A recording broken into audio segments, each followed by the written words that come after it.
Before this explore begins, everybody, I just want to make everyone aware that the recording does momentarily stop on my iPhone. This is because I was going to run through some checks just to make sure that the venue was fully shut, just to confirm my my information was correct, essentially. However, that piece of footage is recorded on our GoPro cameras, so you will see that footage revert to GoPro and then back onto the iPhone. There is some blurs as well for privacy concealment for our filming team.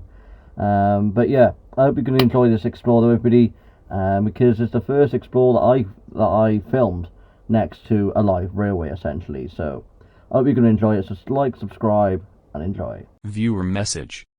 The content you're about to see on your screen is filmed in compliance of the law.